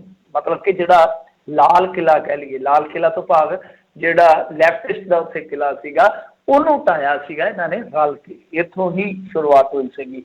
ਤਾਂ ਉਹ ਇੱਕ ਬਹੁਤ ਵੱਡੀ ਫਾਈਟ ਸੀਗੀ। ਉਹਦੇ ਵਿੱਚ ਇੱਕ ਬੜਾ ਅਜੀਬੋ ਗਰੀਬ ਜਿਹਾ ਸਿਨਾਰੀਓ ਬਣਿਆ ਕਿ ਪਹਿਲਾਂ ਅਧਿਕਾਰੀ ਅੱਗੇ ਸੀਗਾ, ਚੱਲਦਾ ਗਿਆ। ਵੈਸੇ ਲੋਕ ਕਾਹਲੇ ਪੈ ਗਏ, ਉਹ ਸਭ ਨੂੰ ਪਤਾ ਸੀਗਾ ਕਿ ਨੰਦੀਗ੍ਰਾਮ 1 ਨੰਦੀਗ੍ਰਾਮ 2, ਜਦੋਂ 2 'ਚ ਜਾਣਗੇ ਪਤਾ ਉਦੋਂ ਲੱਗੂਗਾ। ਤਾਂ ਯਕਦਮ ਫਿਰ ਮਮਤਾ ਬੈਨਰਜੀ ਜਿਹੜੀ ਕਿ 8000 ਵੋਟ ਨਾਲ ਪਛੜ ਰਹੀ ਸੀਗੀ, ਉਹ ਯਕਦਮ ਅੱਗੇ ਆ ਗਈ। ਪਰ ਇੱਕ ਵੇਲਾ ਇਹੋ ਜਿਹਾ ਆ ਕਿ ਉਹਨੂੰ ਜੇਤੂ ਡਿਕਲੇਅਰ ਕਰ ਦਿੱਤਾ ਗਿਆ। ਹਾਲਾਂਕਿ ਵਿੱਚ ਦੀ 4 ਘੰਟੇ ਉੱਥੇ ਸਰਵਰ ਡਾਊਨ ਰਿਹਾ ਜਾਂ ਡਾਊਨ ਹੋ ਗਿਆ, ਸਮਝ ਤੋਂ ਪਰੇ ਦੀ ਗੱਲ ਆ। ਤਾਂ ਉਹ ਨਤੀਜਾ ਜਿਹੜਾ ਥੋੜਾ ਜਿਹਾ ਕਹਿ ਲਓ ਕਿ ਇਸ ਜਿੱਤ ਦੇ ਜਸ਼ਨਾਂ ਨੂੰ ਫਿੱਕਾ ਪਾ ਕੇ ਗਿਆ। ਪਰ ਇਹਦੇ 'ਚ ਅੱਜ ਵੀ ਹਿਲਜੁਲ ਰਹੀ ਆ। ਹਿਲਜੁਲ ਕੀ ਰਹੀ ਆ? ਇੱਕ ਤਾਂ ਟੀਐਮਸੀ ਨੇ ਚੋਣ ਕਮਿਸ਼ਨ ਤੋਂ ਨੰਦੀਗ੍ਰਾਮ 'ਚ ਦੁਬਾਰਾ ਵੋਟਾਂ ਦੀ ਗਿਣਤੀ, ਯਾਨੀ ਰੀਕਾਊਂਟਿੰਗ ਜਿਹਨੂੰ ਆਪਾਂ ਕਹਿੰਦੇ ਆ, ਉਹ ਕਰਵਾਉਣ ਦੀ ਮੰਗ ਕੀਤੀ ਹੈ। ਦੂਸਰੇ ਪਾਸੇ ਮਮਤਾ ਬੈਨਰਜੀ ਨੇ ਰਿਟਰਨਿੰਗ ਅਫਸਰ ਦਾ ਕਹਿੰਦੇ ਕਿ WhatsApp ਮੈਸੇਜ ਪੜ੍ਹ ਕੇ ਸੁਣਾਇਆ। ਉਹਨੇ ਮਜਬੂਰੀ ਜਾਂ ਕਹਿ ਲਓ ਕਿ ਲਾਚਾਰੀ ਜ਼ਾਹਰ ਕੀਤੀ ਆ ਕਿ ਜੇ ਮੈਂ ਰੀਕਾਊਂਟਿੰਗ ਦਾ ਹੁਕਮ ਦੇ ਦਿੱਤਾ, ਮੇਰੀ ਜਾਨ ਖਤਰੇ 'ਚ ਪੈ ਜਾਣੀ ਹੈ। ਜਾਨ ਜਾਣ ਦਾ ਖਤਰਾ ਨਹੀਂ, ਇੱਕ ਗੀਤ ਆਇਆ ਸੀਗਾ ਰਵਿੰਦਰ ਗਰੇਵਾਲ ਦਾ ਕਿ ਜਾਨ ਜਾਣ ਦਾ ਖਤਰਾ ਹੈ ਹਜ਼ੂਰ, ਜੇ ਮੈਂ ਗਿਣਤੀ ਦੁਬਾਰਾ ਕਰਵਾ ਦਿੱਤੀ। ਤਾਂ ਤੁਸੀਂ ਦੇਖ ਲਓ ਕਿ ਉੱਥੇ ਕੀ ਚੱਲ ਰਿਹਾ। ਹਾਲਾਂਕਿ ਇੱਥੇ ਜਸ਼ਨ ਮਨਾਏ ਜਾ ਰਹੇ ਆ ਪੰਜਾਬੀਆਂ ਵੱਲੋਂ ਜਾਂ ਕਿਸਾਨ ਮੋਰਚੇ ਵੱਲੋਂ, ਪਰ ਜੇ ਤੁਸੀਂ ਦੇਖੋਗੇ ਤਾਂ ਬੰਗਾਲ ਦੇ ਵਿੱਚ ਅਟੈਕ ਵੀ ਹੁਣੇ ਸਟਾਰਟ ਹੋਏ ਆ। ਮੇਰੇ ਖਿਆਲ ਦੇ ਨਾਲ ਅਮਿਤ ਮਾਲਵੀਆ ਨੇ ਇੱਕ ਵੀਡੀਓ ਵੀ ਸ਼ੇਅਰ ਕੀਤੀ ਆ ਆਪਣੇ ਟਵਿੱਟਰ ਹੈਂਡਲ 'ਤੇ, ਜਿਹਦੇ ਵਿੱਚ ਦੱਸਿਆ ਗਿਆ ਕਿ ਉਹਨਾਂ ਦੇ ਦਫ਼ਤਰਾਂ ਨੂੰ ਉੱਥੇ ਨਿਸ਼ਾਨਾ ਬਣਾਇਆ ਜਾ ਰਿਹਾ। ਸੁਣਨ ਦੇ ਵਿੱਚ ਤੇ ਇਹ ਵੀ ਆਇਆ ਕਿ ਅਧਿਕਾਰੀ ਦੇ ਦਫ਼ਤਰ ਨੂੰ ਵੀ ਨਿਸ਼ਾਨਾ ਬਣਾਉਣ ਦਾ ਯਤਨ ਕੀਤਾ ਗਿਆ। ਤਾਂ ਇਹਨਾਂ ਖਬਰਾਂ ਦੇ ਹੀ ਚੱਲਦੇ ਆ ਮਮਤਾ ਬੈਨਰਜੀ ਨੇ ਕਿਹਾ ਕਿ ਭਾਈ ਪਰਚੇ ਕਰਾਂਗੇ, ਚੁੱਪ ਕਰਕੇ ਬੈਠ ਜਾਓ, ਸ਼ਾਂਤੀ ਵਰਤਾਓ। ਅਗਲੀ ਹੁਣ ਜੰਗ ਜਿਹੜੀ ਉਹ ਆਪਣੀ ਕੋਵਿਡ ਦੇ ਨਾਲ ਹੋਏਗੀ। ਵੈਸੇ ਜੇ ਤੁਸੀਂ ਦੇਖੋਗੇ ਤਾਂ ਮਮਤਾ ਬੈਨਰਜੀ ਨੇ ਇਸ਼ਾਰਾ ਕਰ ਦਿੱਤਾ ਹੈ ਕਿ ਉਹਨਾਂ ਦਾ ਇਸ ਟਾਈਮ ਟਾਰਗੇਟ ਅਗਲਾ ਕਿਹੜਾ ਹੈ, ਕਿਉਂਕਿ ਨਾਲ ਦੀ ਨਾਲ ਹੀ ਉਹਨਾਂ ਨੇ ਇੱਕ ਸਟੇਟਮੈਂਟ ਦੇ ਜ਼ਰੀਏ ਮੰਗ ਕੀਤੀ ਹੈ ਕਿ ਵੈਕਸੀਨੇਸ਼ਨ ਫ੍ਰੀ ਹੋਣੀ ਚਾਹੀਦੀ ਹੈ। ਕਾਮਨ ਮੁੱਦਾ ਇਸ ਟਾਈਮ ਭਖਦਾ ਮੁੱਦਾ ਚੱਕ ਰਹੀ ਹੈ ਮਮਤਾ ਬੈਨਰਜੀ। ਕਹਿੰਦੀ ਜੇ ਨਾ ਮੰਗ ਮੰਨੀ ਗਈ ਮੈਂ ਧਰਨੇ ਤੇ ਬੈਠੂੰਗੀ ਆਪਣੇ ਦੇਸ਼ ਦੇ ਲੋਕਾਂ ਲਈ। ਸੋ ਤੁਸੀਂ ਆਪ ਹੀ ਅੰਦਾਜ਼ਾ ਲਾ ਲਓ ਕਿ ਦੇਸ਼ ਦੇ ਲੋਕਾਂ ਦਾ ਫਿਕਰ ਹੋ ਗਿਆ। ਪਹਿਲਾਂ ਬੰਗਾਲ ਦੇ ਲੋਕਾਂ ਦਾ ਫਿਕਰ ਸੀਗਾ, ਉਹ ਜਿਵੇਂ ਫਿਕਰ ਲੱਥਾ ਨਾਲ ਦੀ ਨਾਲ ਇੱਕ ਹੋਰ ਫਿਕਰ ਹੋ ਗਿਆ ਕਿ ਹੁਣ ਦੇਸ਼ ਦੇ ਲੋਕਾਂ ਦਾ ਫਿਕਰ ਕੀਤਾ ਜਾਵੇ। ਤਾਂ ਫਿਕਰ ਤੋਂ ਲੱਗਦਾ ਹੈ ਕਿ ਇਹ ਹੁਣ ਵਿਰੋਧੀ ਧਿਰ ਦਾ ਫਿਕਰ ਵਧਾਉਣ ਵਾਸਤੇ ਜ਼ੋਰ ਲਾਉਣਗੇ। ਔਰ ਇਸ ਟਾਈਮ ਮੰਗ ਵੀ ਉੱਠ ਰਹੀ ਹੈ ਕਿ ਵਿਰੋਧੀ ਧਿਰਾਂ ਇਕੱਤਰ ਹੋਣ ਇੱਕ ਪਲੇਟਫਾਰਮ ਤੇ ਬੀਬੀ ਮਮਤਾ ਬੈਨਰਜੀ ਉਹਦੀ ਅਗਵਾਨੂ ਬਣੇ। ਜੀ ਜੀ, ਉੱਦਾਂ ਜੇ ਦੇਖਿਆ ਜਾਵੇ ਹੁਣ ਦੇਖੋ ਬੀਤੇ ਦਿਨਾਂ ਦੇ ਵਿੱਚ ਸਾਰੇ ਜਾਣਿਆਂ ਨੂੰ ਇੰਤਜ਼ਾਰ ਤਾਂ ਹੋਣਾ ਹੀ ਆ ਵੀ ਕਿੱਦਾਂ ਜਿਹੜਾ ਭਾਜਪਾ ਦੇ ਲਈ ਓਵਰਆਲ ਜਿਹੜਾ ਰਹੇਗਾ। ਉੱਦਾਂ ਜੇ ਆਪਾਂ ਮਿੰਟੂ ਜੀ ਦੇਖਿਆ ਜਾਵੇ ਕਿ ਭਾਜਪਾ ਦੀ ਉੱਦਾਂ ਅਸਾਮ 'ਚ ਜਿੱਤੇ ਨੇ, ਬੰਗਾਲ ਦੇ ਵਿੱਚ ਸੀਟਾਂ ਇਹਨਾਂ ਦੀਆਂ ਵਧੀਆਂ, ਕੇਰਲਾ 'ਚ ਇਹ ਟੋਟਲੀ ਜ਼ੀਰੋ ਹੋ ਗਏ ਨੇ। ਇਹ ਸਾਰੇ ਕਾਸੇ ਦਾ ਜਿਹੜਾ ਨਾਲ ਦੇ ਨਾਲ ਕਿਸਾਨ ਸੰਘਰਸ਼ ਜਿਹੜਾ ਇਹ ਚੱਲ ਰਿਹਾ ਆ, ਕਿ ਮੋਦੀ ਦੀ ਹੈਂਕੜ ਥੋੜ੍ਹੀ ਬਹੁਤੀ ਲੱਥੀ ਆ ਕਿ ਵਧੀ ਆ ਕਿ ਉੱਥੇ ਕੀ ਰਹੂਗੀ? ਨਹੀਂ ਦੇਖੋ ਰਾਜ ਕਰਨਵੀਰ ਸਿੰਘ ਜੀ, ਗੱਲਾਂ ਦੋ ਸੀਗੀਆਂ। ਬੰਗਾਲ ਇਹਨਾਂ ਨੂੰ ਦੇਖੀਏ ਤਾਂ 3 ਪੱਖ ਤੋਂ ਬੜਾ ਮਹੱਤਵਪੂਰਨ ਸੀ, ਇਤਿਹਾਸਕ ਪੱਖ ਤੋਂ, ਵਿਚਾਰਧਾਰਕ ਪੱਖ ਤੋਂ ਔਰ ਰਾਜਨੀਤਿਕ ਪੱਖ ਤੋਂ। ਇਤਿਹਾਸਕ ਪੱਖ ਤੋਂ ਤੁਹਾਨੂੰ ਪਤਾ ਹੀ ਸ਼ਿਆਮਾ ਪ੍ਰਸਾਦ ਮੁਖਰਜੀ ਇੱਥੋਂ ਸੀਗਾ ਔਰ ਕਿਸੇ ਟਾਈਮ ਉਹਨਾਂ ਨੇ ਰੋਲ ਵੀ ਕੀਤਾ। ਫਿਰ ਸੈਕੰਡ ਵਿਚਾਰਧਾਰਾ ਦੇ ਪੱਖ ਤੋਂ ਤਾਂ ਤੁਸੀਂ ਸਮਝਦੇ ਹੀ ਹੋ ਕਿ ਉਹ ਸਾਰਾ ਇਹਨਾਂ ਲਈ ਅਹਿਮ ਹੀ ਆ। ਤਾਮਿਲਨਾਡੂ ਹੋਵੇ, ਪੰਜਾਬ ਹੋਵੇ, ਕਸ਼ਮੀਰ ਹੋਵੇ, ਕੇਰਲ ਹੋਵੇ, ਉਹ ਬਹੁਤ ਅਹਿਮ ਸਟੇਟਾਂ ਨੇ ਇਹਨਾਂ ਵਾਸਤੇ, ਉਹ ਟਾਰਗੇਟ ਨੇ ਇਹਨਾਂ ਦੇ ਉਹ, ਔਰ ਤੁਹਾਨੂੰ ਪਤਾ ਉਹ ਬੜੇ ਲੰਮੇ ਸਮੇਂ ਦੇ ਟਾਰਗੇਟ ਹੁੰਦੇ ਇਹਨਾਂ ਦੇ। ਤੀਜੀ ਚੀਜ਼ ਆਉਂਦੀ ਹੈ ਰਾਜਨੀਤਿਕ ਨੁਕਸਾਨਬਾਜ਼ੀ ਕਿ ਦੇਖੋ ਜੇ ਬੰਗਾਲ 'ਚੋਂ ਮੋਹਰ ਲੱਗ ਜਾਂਦੀ ਤਾਂ ਬਹੁਤ ਈਜ਼ਲੀ ਨਰਿੰਦਰ ਮੋਦੀ ਜਾਂ ਇਹਨਾਂ ਦਾ ਜਿਹੜਾ ਮੰਤਰੀ ਮੰਡਲ ਆ ਉਹ ਸਾਰਾ ਹੁਣ ਤੱਕ ਕੈਮਰਿਆਂ ਦੇ ਸਾਹਮਣੇ ਆ ਕੇ ਇਹ ਕਹਿੰਦਾ ਕਿ ਦੇਖੋ ਜੀ ਜੋ ਕਿਸਾਨ ਸੰਘਰਸ਼ ਆ, ਕਿਸਾਨ ਸੰਘਰਸ਼ ਹੀ ਨਹੀਂ ਜੀ ਬਲਕਿ ਫਿਰ ਇਹਨਾਂ ਨੇ ਸੀਏ ਵੀ ਚੱਕ ਲੈਣਾ ਸੀਗਾ ਕਿ ਸੀਏ ਵਗੈਰਾ ਤੇ ਵੀ ਸਾਡੇ ਜਿਹੜੇ ਫੈਸਲੇ ਸੀ ਉਹਨਾਂ ਤੇ ਮੋਹਰ ਲੱਗੀ ਆ। ਰਹੀ ਗੱਲ ਕਿ ਦੇਖੋ ਤਾਮਿਲਨਾਡੂ 'ਚ ਤਾਂ ਸਗੋਂ ਇਹਨਾਂ ਨੇ ਸੱਤਾ ਗਵਾਈ ਆ ਜੀ, ਇਹ ਮਤਲਬ ਕਿ ਉਹਨਾਂ ਦੇ ਖਦੇੜਿਆਂ ਤੇ ਚੜ ਕੇ ਤੁਰੇ ਫਿਰਦੇ ਆ ਨਾ ਜੈਲਲਤਾ ਦੀ ਪਾਰਟੀ ਦੇ ਜਿਹੜੇ ਹੁਣ ਵਾਰਿਸ ਆ। ਤਾਂ ਦੂਸਰੇ ਪਾਸੇ ਕੇਰਲ ਦੇ ਵਿੱਚ ਇਹਨਾਂ ਦੇ ਪੈਰ ਨਹੀਂ ਲੱਗੀ, ਉਹ ਬੁੱਢੇ ਬੰਦੇ ਦੀ ਬੇਇੱਜ਼ਤੀ ਕਰਾਈ ਇਹਨਾਂ ਸ਼੍ਰੀਧਰਨ ਦੀ, ਮੈਟਰੋਮੈਨ ਜਿਹਨੂੰ ਕਹਿੰਦੇ। ਪੁੱਡੋਚੇਰੀ ਦੀ ਕੋਈ ਮਹੱਤਤਾ ਨਹੀਂ ਹੈ ਜੀ ਰਾਜਕਾਰਨ ਵਿੱਚ, ਕੋਈ ਮਹੱਤਤਾ ਨਹੀਂ ਉਹਦੀ। ਹਾਂ ਸਰਕਾਰ ਬਣਾ ਕੇ ਬੰਦੇ ਇਹਨਾਂ ਨੇ ਸਾਰੇ ਉਹ ਕਾਂਗਰਸ ਦੇ ਤੋੜੇ ਸੀ, ਕਾਂਗਰਸ ਦੇ ਤੋੜੇ ਸੀਗੇ ਬਹੁਤੇ, ਜਿਵੇਂ ਇੱਥੇ TMC ਬੰਦੇ ਲੈ ਕੇ ਇਹਨਾਂ ਨੇ ਇੱਥੇ ਆਪਣੀ ਫੌਜ ਖੜੀ ਕੀਤੀ। ਮਸਲਾ ਸੀ ਅਸਮ ਦਾ। ਅਸਮ ਦੇ ਵਿੱਚ ਜੇ ਤੁਸੀਂ ਦੇਖੋਗੇ ਵਿਸ਼ਲੇਸ਼ਣ ਕਰੋਗੇ ਨਿੱਕੀਆਂ ਨਿੱਕੀਆਂ ਚੀਜ਼ਾਂ ਦਾ ਤਾਂ ਉੱਥੇ ਦੋ ਪਾਰਟੀਆਂ ਬਣ ਗਈਆਂ। ਇਹਨਾਂ ਨੇ ਅਲਾਇੰਸ ਤਾਂ ਕਰ ਲਿਆ ਸੀ ਮੇਰੇ ਖਿਆਲ ਦੇ ਨਾਲ, ਪਰ ਰੌਲਾ ਕੀ ਪਿਆ ਕਿ ਜਿੱਦਾਂ ਅਸਮ ਜਾਤੀ ਪ੍ਰੀਸ਼ਦ ਬਣ ਗਈ, ਇੱਕ ਪਾਰਟੀ ਹੋਰ ਬਣ ਗਈ, ਉਹ ਸਾਬਤ ਹੋਏ ਵੋਟ ਕੱਟ ਹੋਏ। ਵੋਟ ਕੱਟ ਹੋਏ ਤੋਂ ਭਾਵ ਕੀ ਹੈ ਕਿ ਜਿਹੜੀ ਐਂਟੀ ਇਨਕੰਬੈਂਸੀ ਵਾਲੀ ਵੋਟ ਸੀਗੀ ਜਾਂ ਭਾਜਪਾ ਦੀ ਕਹਿ ਲਓ ਕਿ ਹੋਰ ਪੱਖਾਂ ਤੋਂ ਵਿਰੋਧੀ ਜਿਹੜੀ ਵੋਟ ਸੀਗੀ ਉਹ ਡਿਵਾਈਡ ਹੋ ਗਈ। ਤਾਂ ਉੱਥੇ ਬਹੁਤ ਹੱਦ ਤੱਕ ਇਸ ਚੀਜ਼ ਦਾ ਫਰਕ ਪਿਆ ਜਿਹੜਾ ਕਿ ਪਹਿਲਾਂ ਹੀ ਕਿਆਸਿਆ ਜਾ ਰਿਹਾ ਸੀਗਾ। ਸੋ ਇਹ ਓਵਰਆਲ ਜੇ ਤੁਸੀਂ ਦੇਖੋਗੇ ਮੈਂ ਸਮਝਦਾ ਕਿ ਜਦੋਂ ਤੁਸੀਂ ਹੁਣ 19 ਤੋਂ ਬਾਅਦ 10 ਸਟੇਟਾਂ ਦੇ ਇਲੈਕਸ਼ਨ ਚੱਕ ਕੇ ਦੇਖ ਲਓ, 10 ਸਟੇਟਾਂ ਦੇ ਵਿੱਚ ਜਿੱਤੇ ਕਿੱਥੇ ਆ? ਬਿਹਾਰ ਦੇ ਵਿੱਚ ਹਰਦੇ ਜਿੱਤੇ ਆ ਇਹ ਜੀ। ਜੇ ਥੋੜਾ ਬਹੁਤਾ ਮਤਲਬ ਕਿ ਜਿਵੇਂ ਓਬੀਸੀ ਨੇ ਨੁਕਸਾਨ ਕਰ ਦਿੱਤਾ ਜਾਂ ਜਾਤ ਸਮੀਕਰਨ ਥੋੜੇ ਜਿਹੇ ਬਦਲ ਜਾਂਦੇ, ਉੱਥੇ ਪੋਲਰਾਈਜੇਸ਼ਨ ਬਹੁਤ ਜਲਦੀ ਹੋ ਗਿਆ ਕਿਉਂਕਿ ਤੁਹਾਨੂੰ ਪਤਾ ਹੀ ਆ ਥੋੜਾ ਉਹ ਪਛੜਿਆ ਕਹਿ ਸਕਦੇ ਹਾਂ, ਦੁੱਖ ਹੁੰਦਾ ਵੈਸੇ ਪਛੜਿਆ ਸ਼ਬਦ ਇਸਤੇਮਾਲ ਕਰਦੇ ਹਾਂ ਜਦੋਂ, ਤਾਂ ਹਿੰਦੀ ਭਾਸ਼ਾਈ ਇਲਾਕਾ ਜਿਹੜਾ ਤੁਹਾਨੂੰ ਪਤਾ ਛੇਤੀ ਪੋਲਰਾਈਜ਼ ਹੋ ਜਾਂਦਾ ਹੈ। ਤਾਂ ਉਹ ਦੋ ਤਿੰਨ ਚੀਜ਼ਾਂ ਜੇ ਤੁਸੀਂ ਦੇਖੋਗੇ ਤਾਂ ਉਹ ਮਤਲਬ ਕਿ ਵਿਰੋਧੀ ਖੇਮਾ ਉਹਨਾਂ ਚੀਜ਼ਾਂ ਨੂੰ ਵਕਤ ਰਹਿੰਦਿਆਂ ਵਿਚਾਰ ਲੈਂਦਾ ਤੇ ਇੱਥੇ ਵੀ ਔਖਾ ਹੋ ਜਾਣਾ ਸੀ। ਹੋਰ ਮੈਨੂੰ ਦੱਸੋ ਕਿਹੜੇ ਸਟੇਟ 'ਚ ਜਿੱਤੇ ਆ, ਹੋਰ ਕਿੱਥੇ ਜਿੱਤੇ ਆ? ਅਸਮ ਨੂੰ ਛੱਡ ਦਿਓ ਜਾਂ ਇੱਥੇ ਛੱਡ ਦਿਓ, ਹੋਰ ਜਿੱਤੇ ਕਿੱਥੇ ਆ? ਮਹਾਰਾਸ਼ਟਰ ਨਿਕਲ ਗਿਆ ਇਹਨਾਂ ਦੇ ਹੱਥਾਂ 'ਚੋਂ। ਹਰਿਆਣੇ 'ਚ ਕੀ ਹੋਇਆ ਦੇਖੋ, ਆ ਦੋ ਤਿੰਨ ਸਟੇਟਾਂ ਜਿਹੜੀਆਂ ਉਹਨਾਂ ਨੇ ਜਿੱਤੀਆਂ, ਹਰਿਆਣੇ 'ਚ ਚਟਾਲਿਆਂ ਦਾ ਦੇਖੋ ਮੁੰਡਾ ਨਾਲ ਲਈ ਫਿਰਦੇ, ਸਰਕਾਰ ਬਣਾਈ ਫਿਰਦੇ ਚਟਾਲਿਆਂ ਨੂੰ।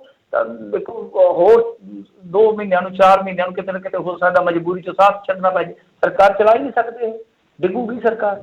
ਸੋ ਇਸ ਕਰਕੇ ਜੇ ਤੁਸੀਂ ਵੇਖੋਗੇ 19 ਤੋਂ ਲੈ ਕੇ ਹੁਣ ਤੱਕ ਤਾਂ 10 ਇਲੈਕਸ਼ਨਾਂ ਦੇ ਵਿੱਚ ਮੇਰਾ ਮੰਨਣਾ, ਵੈਸੇ ਹੁਣ ਮੈਨੂੰ ਪੂਰੀ ਗਿਣਤੀ ਨਹੀਂ ਯਾਦ, ਕਿ 7-8 ਸਟੇਟਾਂ ਜਿਹੜੀਆਂ ਹਾਰੀਆਂ ਨੇ ਇਹਨਾਂ ਦਾ ਜਿਹੜਾ ਜੇ ਤੁਸੀਂ ਵੋਟ ਸ਼ੇਅਰ ਦੇਖੋਗੇ ਤਾਂ ਡਿੱਗ ਰਿਹਾ ਹੈ ਮੁਸਲਸਲ ਲਗਾਤਾਰ। ਤਾਂ ਇਹਦਾ ਮਤਲਬ ਇਹ ਹੈ ਕਿ ਨਰਿੰਦਰ ਮੋਦੀ ਦਾ ਜਿਹੜਾ ਇੱਕ ਤਲਿਸਮੀ ਚਿਹਰਾ ਸੀਗਾ ਉਹਦੇ ਤੋਂ ਹੁਣ ਕਿਤੇ ਨਾ ਕਿਤੇ ਰੰਗ ਉੱਡਦੇ ਨਜ਼ਰ ਆਉਂਦੇ ਨੇ। ਜੀ ਜੀ ਜੀ, ਸੋ ਦੇਖਦੇ ਹਾਂ ਕੀ ਇਹਨਾਂ ਦੇ ਭਵਿੱਖ ਦੇ ਵਿੱਚ ਜਿਹੜਾ ਰਹੂਗਾ। ਪ੍ਰਸ਼ਾਂਤ ਕਿਸ਼ੋਰ ਕਹਿੰਦਾ ਹੁਣ ਭਵਿੱਖ ਵਿੱਚ ਕਿਸੇ ਦਲ ਦੇ ਲਈ ਚੋਣ ਰਣਨੀਤੀ ਨਹੀਂ ਬਣਾਵਾਂਗਾ, ਚੋਣ ਕਮਿਸ਼ਨ ਭਾਜਪਾ ਦੀ ਕਠਪੁਤਲੀ। ਹਾਂਜੀ ਦੇਖੋ ਇਹਨੇ ਪੇਸ਼ੀਨਗੋਈ ਕੀਤੀ ਸੀਗੀ, ਇਹਨੇ ਨਾ ਇੱਕ ਪ੍ਰੈਡਿਕਸ਼ਨ ਕੀਤੀ ਸੀਗੀ ਕਿ ਜੇ ਡਬਲ ਡਿਜਿਟ ਤੋਂ ਵੱਧਦੇ ਆ ਇਹ ਮਤਲਬ ਕਿ 23 'ਚ ਚੱਲ ਜਾਂਦੇ ਆ ਤਾਂ ਫਿਰ ਮੈਂ ਸੰਨਿਆਸ ਲੈ ਲੂੰਗਾ, ਪਰ ਉਹ ਡਬਲ ਡਿਜਿਟ 'ਚ ਹੀ ਸਿਮਟ ਗਏ ਭਾਜਪਾ ਵਾਲੇ। ਤਾਂ ਪਰੰਤੂ ਇਹਨੇ ਫਿਰ ਵੀ ਸੰਨਿਆਸ ਲੈ ਲਿਆ। ਖੈਰ ਚਲੋ ਉਹ ਤਾਂ ਆਪਣਾ ਫੈਸਲਾ ਹੁੰਦਾ ਕਿਸੇ ਵੀ ਬੰਦੇ ਦਾ, ਇਹਦੀ ਕੰਪਨੀ ਤਾਂ ਹੈਗੀ ਆ, ਉਹ ਚਲਾ ਲੈਣਗੇ। ਕੋਈ ਡੀਕੇ ਦੀ ਜਗ੍ਹਾ ਪੀਕੇ ਆ ਜਾਊਗਾ, ਸੀਕੇ ਆ ਜਾਊਗਾ, ਕੀ ਫਰਕ ਪੈਂਦਾ? ਇਹ ਚੀਜ਼ਾਂ ਚੱਲਦੀਆਂ ਰਹਿੰਦੀਆਂ ਨੇ ਰਾਜਨੀਤੀ 'ਚ। ਪਰ ਮੈਂ ਇਹਦੇ ਮਾਮਲੇ 'ਚ ਵੀ ਜੇ ਦੇਖਾਂ ਤਾਂ ਕਾਫੀ ਜ਼ਿਆਦਾ ਇਸ ਬੰਦੇ ਨੇ ਭਾਜਪਾ ਦੇ ਨਾਲ ਵੀ ਕੰਮ ਕੀਤਾ ਔਰ ਭਾਜਪਾ ਦੇ ਖਿਲਾਫ ਵੀ ਕੰਮ ਕੀਤਾ। ਜੇ ਤੁਸੀਂ ਦੇਖੋਗੇ ਇਹਨੇ ਤਾਂ ਵੈਸੇ ਅੱਜ ਬਹੁਤ ਤਗੜਾ ਨਿਸ਼ਾਨਾ ਕੱਸਿਆ ਵਾ ਅਮਿਤ ਸ਼ਾਹ ਤੇ ਨਹੀਂ, ਚੋਣ ਕਮਿਸ਼ਨ ਤੇ ਵੀ। ਚੋਣ ਕਮਿਸ਼ਨ ਬਾਰੇ ਤਾਂ ਇੱਥੋਂ ਤੱਕ ਕਹਿ ਦਿੱਤਾ ਕਿ ਚੋਣ ਕਮਿਸ਼ਨ ਤਾਂ ਬਿਲਕੁਲ ਬੇੜਾ ਗਰਕ ਕਰ ਗਿਆ, ਮਤਲਬ ਕਿ ਸਿੱਧੇ ਤੌਰ ਤੇ ਭਾਰਤੀ ਜਨਤਾ ਪਾਰਟੀ ਲਈ ਕੰਮ ਕਰਦਾ ਨਜ਼ਰ ਆਉਂਦਾ। ਇੱਥੋਂ ਤੱਕ ਕਿ ਬੰਗਾਲ ਦੇ ਵਿੱਚ ਉਹਨਾਂ ਨੇ ਧਰਮ ਦੀ ਖੂਬ ਵਰਤੋਂ ਕੀਤੀ ਹੈ। ਔਰ ਜਿਹੜੀ ਕਿ ਸੰਵਿਧਾਨਕ ਦਾਇਰੇ 'ਚ ਦੇਖੋਗੇ ਤਾਂ ਨਹੀਂ ਕੀਤੀ ਜਾ ਸਕਦੀ ਕਿਸੇ ਵੀ ਕੰਪੇਨ ਦੇ ਵਿੱਚ ਜਿਹੜੀ ਇਲੈਕਸ਼ਨ ਨਾਲ ਜੁੜੀ ਹੈ। ਤਾਂ ਇਹਨੇ ਦੂਜੀ ਗੱਲ ਜਿਹੜੀ ਵੱਡੀ ਗੱਲ ਕਹੀ ਹੈ ਕਿ ਅਸਲ ਦੇ ਵਿੱਚ ਅਮਿਤ ਸ਼ਾਹ ਜਿਹੜਾ ਖਤਰਨਾਕ ਬੰਦਾ ਤੇ ਹੈ ਦੀ, ਜੇ ਕਹਿ ਲਓ ਕਿ ਹੈਸੀਅਤ ਜਿਹੜੀ ਆ ਚੋਣ ਮੈਨੇਜਰ ਤੋਂ ਵੱਧ ਕੁਛ ਨਹੀਂ ਹੈ। ਤੇ ਕਹਿੰਦਾ ਕਿ ਮੈਂ ਇਹਨੂੰ ਸਿੱਧਾ ਹੀ ਮੁਕਾਬਲਿਆਂ 'ਚ ਵਲੇਟਿਆ। ਦਿੱਲੀ 'ਚ ਮੈਂ ਹਰਾਇਆ, ਪੰਜਾਬ ਆਂਧਰਾ 'ਚ ਸਿੱਧਾ ਸਾਡਾ ਮੁਕਾਬਲਾ ਸੀਗਾ, ਬਿਹਾਰ ਦੇ ਵਿੱਚ ਪਹਿਲਾਂ ਮੈਂ ਹਰਾ ਚੁੱਕਾ ਇਹਨੂੰ। ਮਤਲਬ ਕਿ ਅਮਿਤ ਸ਼ਾਹ ਕਹਿੰਦਾ ਕਿ ਮੇਰੇ ਤੋਂ ਲਿਖਾ ਕੇ ਰੱਖ ਲਓ। ਅੱਜ ਫਿਰ ਇੱਕ ਚੀਜ਼ ਪ੍ਰੈਡਿਕਟ ਕਰਦਾ, ਜੇ ਅਮਿਤ ਸ਼ਾਹ ਦੇ ਹੱਥ ਵਾਗ ਠੋਰ ਰਹੀ ਤੇ ਯੂਪੀ ਵੀ ਇਹਨਾਂ ਦੇ ਹੱਥੋਂ ਗਿਆ। ਸੋ ਇਹ ਬਹੁਤ ਵੱਡੀ ਗੱਲ ਕਹੀ ਆ ਹੁਣ ਪ੍ਰਸ਼ਾਂਤ ਕਿਸ਼ੋਰ ਨੇ। ਸੋ ਪ੍ਰਸ਼ਾਂਤ ਕਿਸ਼ੋਰ ਖੁੱਲ ਕੇ ਆ ਗਿਆ ਮੈਦਾਨ ਦੇ ਵਿੱਚ। ਚਲੋ ਕਿ ਪਤਾ ਨਹੀਂ ਹੁਣ ਰਾਜਨੀਤੀ ਕਰੇਗਾ ਕਿ ਨਹੀਂ ਕਰੇਗਾ, ਨਿਸ਼ਾਨੇ ਇਹਨਾਂ ਤੇ ਚੰਗੇ ਲਾ ਰਿਹਾ। ਮੈਂ ਤਾਂ ਕਦੇ ਕਦੇ ਹੈਰਾਨ ਹੁੰਦਾ, ਤੁਹਾਨੂੰ ਯਾਦ ਹੋਣਾ ਤੁਹਾਡੇ ਪ੍ਰੋਗਰਾਮ 'ਚ ਮੈਂ ਇੱਕ ਵਾਰੀ ਕਿਹਾ ਸੀ ਕਿ ਮੈਨੂੰ ਕਈ ਵਾਰੀ ਹੈਰਾਨਗੀ ਹੁੰਦੀ ਹੈ ਕਿ ਜਿੱਥੇ ਪੱਤਰਕਾਰ ਖਬਰ ਲਿਖ ਦੇਵੇ ਤੇ ਉਹਦੇ ਤੇ ਪਰਚਾ ਹੋ ਜਾਂਦਾ ਹੈ, ਉੱਥੇ ਪ੍ਰਸ਼ਾਂਤ ਕਿਸ਼ੋਰ ਆਜ਼ਾਦਾਨਾ ਕੰਮ ਕਰ ਰਿਹਾ ਹੈ। ਕਮਾਲ ਦੀ ਗੱਲ, ਕੋਈ ਈਡੀ ਕੋਈ CID ਕੋਈ ਕੁਛ ਨਹੀਂ ਹੈ, ਮਗਰ ਪਤਾ ਨਹੀਂ ਕਿਉਂ ਇਹ ਇੱਕ ਆਪਣੇ ਆਪ ਦੇ ਵਿੱਚ ਸਵਾਲ ਬਣਿਆ ਰਹਿੰਦਾ। ਖੈਰ ਪ੍ਰਸ਼ਾਂਤ ਕਿਸ਼ੋਰ ਜਾ ਰਿਹਾ। ਹੁਣ ਇਸ ਤੋਂ ਬਾਅਦ ਇੱਥੇ ਪੰਜਾਬ ਦੇ ਕਾਂਗਰਸੀਆਂ ਦਾ ਕੀ ਬਣੇਗਾ, ਕਿਉਂਕਿ ਇਹਨਾਂ ਨੇ ਤਾਂ ਬੜੀਆਂ ਉਮੀਦਾਂ ਨਾਲ ਲਿਆਂਦਾ ਸੀ, ਤੇਲੀ ਵੀ ਕੀਤਾ ਤੇ ਰੁੱਖਾ ਵੀ ਖਾਧਾ, ਬਦਨਾਮੀ ਵੀ ਕਰਾ ਲਈ, ਤੇ ਹੁਣ ਇਹ ਕਹਿੰਦਾ ਮੈਂ ਚੱਲਿਆ। ਦੇਖੋ ਭਾਈ ਕੀ ਬਣਦਾ। ਅੱਧ ਵਿਚਾਲੇ ਵੈਸੇ ਕਹਿੰਦੇ ਆ ਪੰਜਾਬੀ ਛੱਡ ਕੇ ਨਹੀਂ ਜਾਣ ਦਿੰਦੇ, ਇਹ ਚੱਲਿਆ ਕੀ ਪਤਾ ਵਾਸਤਾ ਪਾ ਕੇ ਰੋਕ ਹੀ ਲੈਣ। ਜੀ ਜੀ ਜੀ ਅਗਲੀ ਮਿੰਟੂ ਜੀ ਜਿਹੜੀ ਜੀ ਗੱਲ ਕਰ ਲਈਏ, ਵਿਜੀਲੈਂਸ ਵੱਲੋਂ ਪੰਜਾਬ ਦੀ ਇੱਕ ਵੂਮਨ ਮਾਈਨਿੰਗ ਅਫਸਰ ਗ੍ਰਿਫਤਾਰ। ਬੜੀ ਚਰਚਿਤ ਆ ਇਹ, ਬੀਬੀ ਸਿਮਰਪ੍ਰੀਤ ਕੌਰ ਸ਼ਾਇਦ ਇਹਦਾ ਨਾਮ ਆ, ਦੱਸਿਆ ਜਾ ਰਿਹਾ। ਬਹੁਤ ਚਰਚਿਤ ਰਹੀ ਹੈ ਮਾਈਨਿੰਗ ਆਫਿਸਰ, ਮੋਹਾਲੀ ਦੀ ਆ, ਐਡੀਸ਼ਨਲ ਚਾਰਜ ਮੇਰੇ ਖਿਆਲ ਦੇ ਨਾਲ ਰੋਪੜ ਦਾ ਵੀ ਸੀਗਾ। ਤਾਂ ਹੁਣ ਇਹਨਾਂ ਨੂੰ ਗ੍ਰਿਫਤਾਰ ਕੀਤਾ ਗਿਆ, ਰੰਗੇ ਹੱਥੀਂ ਕਹਿੰਦੇ ਕਿ ਰਿਸ਼ਵਤ ਲੈਂਦਿਆਂ ਫੜਿਆ ਗਿਆ। ਸੋ ਇਹ ਲੇਟੈਸਟ ਹੀ ਹੈ, ਰੀਸੈਂਟਲੀ ਹੁਣ ਖਬਰ ਆਈ ਆ ਕਿ ਇਹ ਸਭ ਕੁਛ ਹੋਇਆ। ਬਾਕੀ ਤੇ ਪਤਾ ਨਹੀਂ ਹੈ, ਵੈਸੇ ਪੁਸ਼ਟੀ ਹੋ ਗਈ ਆ ਕਿ ਇਹਨਾਂ ਨੂੰ ਗ੍ਰਿਫਤਾਰ ਕਰ ਲਿਆ ਗਿਆ। ਪਰ ਗੱਲ ਸ਼ਾਇਦ ਹੀ ਨਹੀਂ ਗੱਲ ਪੈਂਦੀ ਆ ਕਿ ਦੇਖੋ ਮਾਈਨਿੰਗ ਨਹੀਂ ਰੁਕੀ। ਇਹਦਾ ਮਤਲਬ ਇਹੀ ਹੈ ਨਾ ਕਿ ਜੇ ਮੰਨ ਲਓ ਹੁਣ ਸਰਕਾਰ ਦੇ ਪੱਖ ਦੀ ਗੱਲ ਕਰੀਏ ਕਿ ਸੱਚਾ ਹੈ ਸਭ ਕੁਛ ਇੱਦਾਂ ਹੀ ਆ, ਇਹਦਾ ਮਤਲਬ ਕਿ ਤੁਹਾਡੇ ਅਫਸਰ ਜਿਹੜੇ ਆ ਉਹ ਮਾਈਨਿੰਗ ਕਰਵਾਉਣ ਦੇ ਪੈਸੇ ਲੈ ਰਹੇ ਨੇ, ਤਾਂ ਮਾਈਨਿੰਗ ਹੋ ਰਹੀ ਆ। ਮੰਨ ਜਾਓ ਕਿ ਤੁਸੀਂ 4.5 ਸਾਲਾਂ 'ਚ ਇੱਕ ਮਾਈਨਿੰਗ ਨਹੀਂ ਰੋਕ ਸਕੇ, ਹੋਰ ਤਾਂ ਰੋਕਣਾ ਹੀ ਕੀ ਆ, ਨਸ਼ਾ ਤਾਂ ਰੋਕਣਾ ਹੀ ਕੀ ਆ, ਉਹ ਤਾਂ ਚੀਜ਼ਾਂ ਇੰਪੋਸੀਬਲ ਹੁੰਦੀਆਂ। ਤੁਸੀਂ ਮੈਨੂੰ ਦੱਸੋ ਕਿ ਰੇਤ ਦਾ ਟਿੱਪਰ ਜਾਂ ਰੇਤ ਦਾ ਟਰਾਲਾ ਕੋਈ ਕਿਵੇਂ ਚੋਰੀ ਕਰ ਸਕਦਾ? ਹੋ ਸਕਦਾ? ਇਹ ਤਾਂ ਨਹਿਰਾਂ ਜਦੋਂ ਸੁੱਕਦੀਆਂ, ਪੰਜਾਬ ਦਾ ਕੋਈ ਬੰਦਾ ਭੁੱਲਿਆ ਚੁੱਕਿਆ ਨਹਿਰਾਂ 'ਚੋਂ ਰੇਤਾ ਚੁੱਕਣ ਚੱਲ ਜਾਵੇ ਕਿ ਚੱਲ ਕੋਠਾ ਛੱਤ ਲਵਾਂਗੇ, ਗਰੀਬ ਬੰਦਾ ਉਹਦੀ ਟਰਾਲੀ ਵੱਲ ਕੇ ਥਾਣੇ ਲਾ ਦਿੰਦੇ ਨੇ ਕਿ ਇਲੀਗਲ ਮਾਈਨਿੰਗ ਆ। ਸੋ ਸਾਰਾ ਕੁਛ ਆ, ਖਬਰਾਂ ਤੇ ਵੀ ਨੇ, ਰਿਪੋਰਟਾਂ ਤੇ ਵੀ ਹੈ ਕਿ ਕਈ ਥਾਵਾਂ ਤੇ ਸੱਤਾਧਾਰੀ ਤੇ ਵਿਰੋਧੀ ਧਿਰ ਇੱਕ ਹੋ ਜਾਂਦੇ ਆ, ਅਲਾਇੰਸ 'ਚ ਆ ਜਾਂਦੇ ਆ ਕਿ ਕਾਰੋਬਾਰ ਹੈ ਭਾਈ, ਧੰਦਾ ਮਿਲ ਕੇ ਕਰੀਏ, ਰਲ ਕੇ ਕਰੀਏ, ਇੱਕ 'ਚ ਬਲ ਆ, ਇੱਕ 'ਚ ਬਰਕਤ ਆ। ਸੋ ਇਹੋ ਜਿਹੇ ਹਾਲਾਤ ਨੇ, ਇਹੋ ਜਿਹਾ ਆਲਮ ਆ ਕਿ ਜਿਸ ਤਰ੍ਹਾਂ ਦੇਖੋ, ਕਿਉਂਕਿ ਇਸ ਅਫਸਰ ਨੇ ਅੱਗੇ ਕਾਫੀ ਛਾਪੇਮਾਰੀ ਕੀਤੀ ਸੀ ਮੇਰੇ ਖਿਆਲ ਦੇ ਨਾਲ, ਜੇ ਮੈਂ ਨਹੀਂ ਭੁੱਲਦਾ, ਕਾਫੀ ਸੁਰਖੀਆਂ ਬਟੋਰੀਆਂ ਸੀ। ਇਹ ਉਹੀ ਲੇਡੀ ਅਫਸਰ ਹੈ, ਤੁਹਾਨੂੰ ਯਾਦ ਹੋਣਾ, ਰਾਜ ਕਰਨਵੀਰ ਸਿੰਘ, ਜਿਹਦੇ ਤੇ ਇੱਕ ਵਾਰੀ ਹਮਲੇ ਦੀ ਵੀ ਖਬਰ ਆਈ ਸੀ ਕਿ ਲੇਡੀ ਅਫਸਰ ਤੇ ਹਮਲਾ ਹੋਇਆ ਜਦੋਂ ਇਹ ਸਰਕਾਰ ਆਈ ਸੀ। ਹੁਣ ਇੰਤਜ਼ਾਰ ਰਹੇਗਾ ਅੱਗੇ ਕਹਾਣੀ ਕਿੱਦਾਂ ਤੁਰਦੀ ਆ। ਜੇ ਇਹ ਸੱਚ ਆ ਤਦ ਵੀ ਸਰਕਾਰ ਜਵਾਬਦੇਹ ਹੋਣੀ ਚਾਹੀਦੀ ਹੈ।